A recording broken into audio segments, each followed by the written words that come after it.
Guys, 2-3 hari ni saya tengok viral di Facebook, Instagram, TikTok dan berbagai lagi media sosial. Okey, berkenaan dengan isu gaji minimum di Malaysia RM1,200. Jadi apa yang saya boleh nasihatkan anda cuba saja jadi dropship ataupun ejen di mana-mana produk yang ada. Contohnya kosmetik, kowe, kuku, insurans dan sebagainya.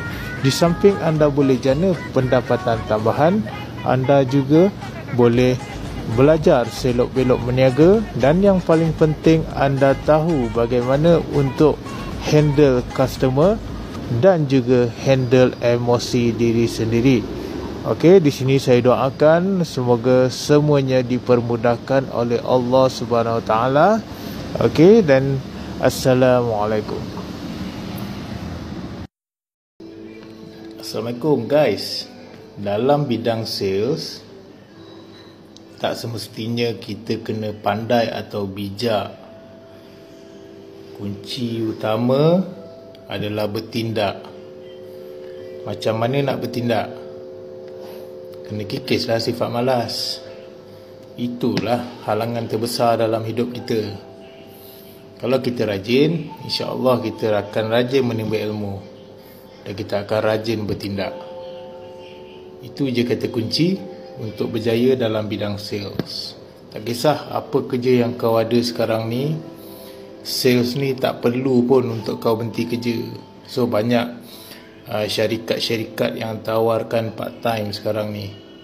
Contoh jadi ejen macam kowe, kuku, insurans kan. Benda tu boleh buat ke part time.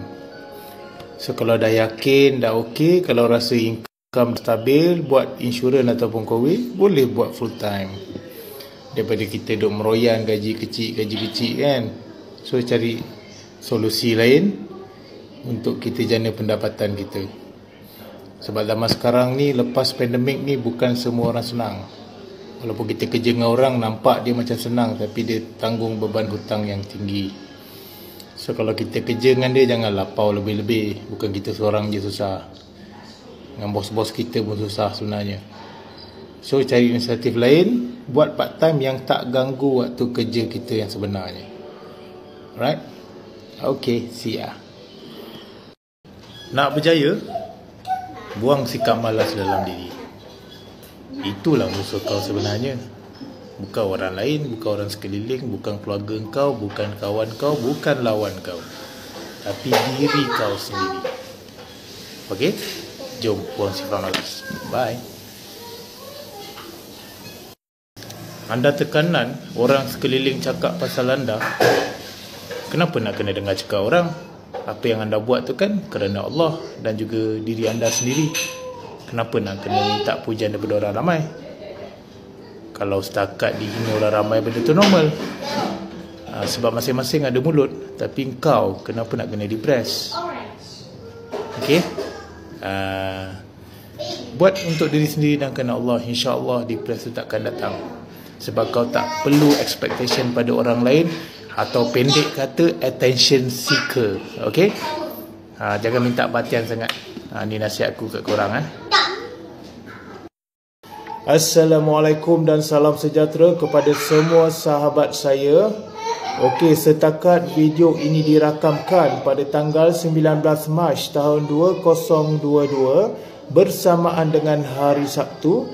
Marilah kita semua memanjatkan kesyukuran kepada Allah Subhanahu Wa Taala kerana yang amat berhormat Perdana Menteri Malaysia Datuk Seri Ismail Sabri baru saja mengumumkan tentang pelaksanaan gaji minimum RM1,500. Jadi dengan berita ini saya berharap agar anak-anak muda khususnya selepas ini boleh bekerja dengan lebih fokus dan lebih tekun tanpa memilih.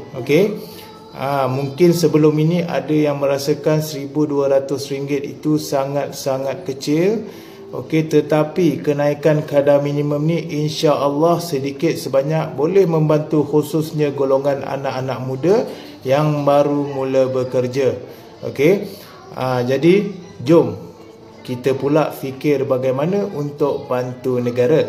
Okey, kerana baru-baru ini kerajaan juga telah umumkan pengeluaran one off KWSP, dan juga yang terbaru hari ini iaitu pelaksanaan gaji minimum RM1,500 bermula 1 April tahun 2022. Semoga semuanya dipermudahkan oleh Allah Subhanahu Wa Taala.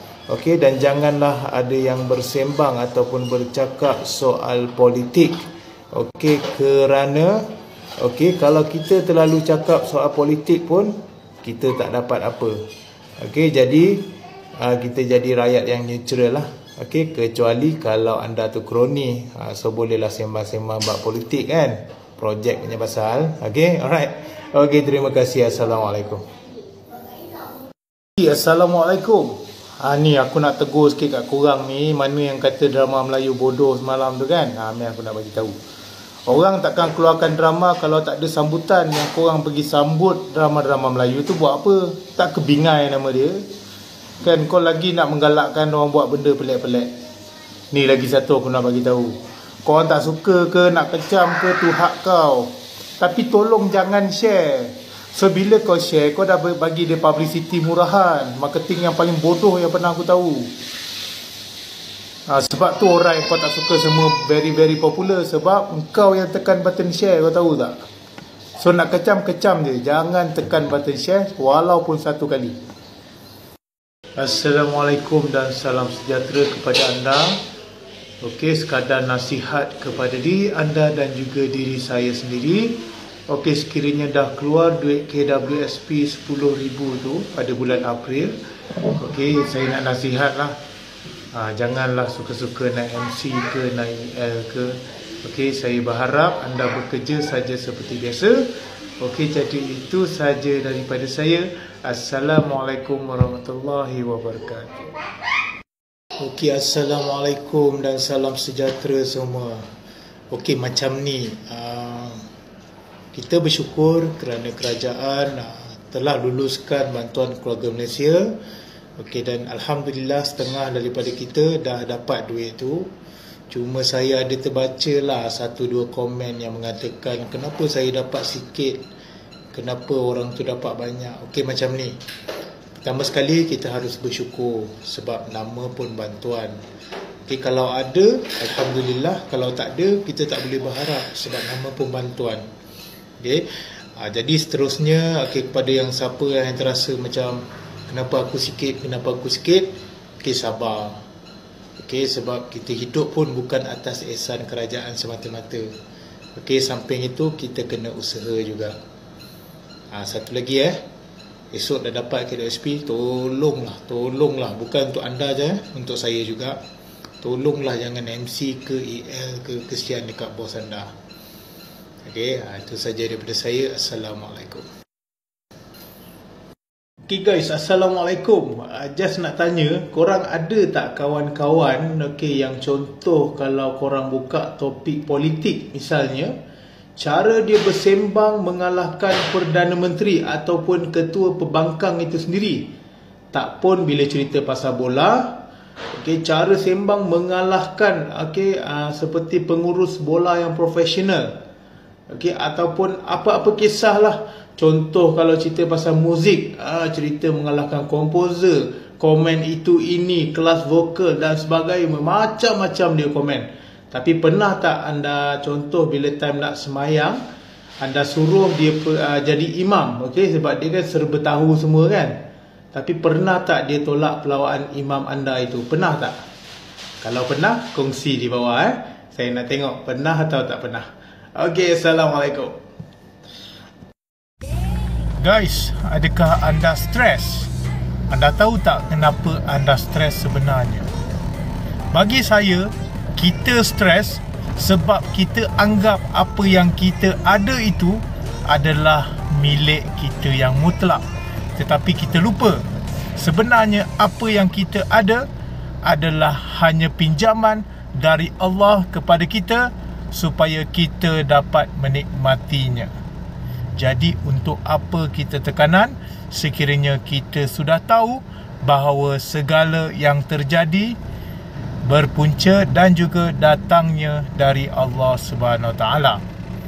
Jadi, dah faham apa maksud stres dan bagaimana untuk tangani stres.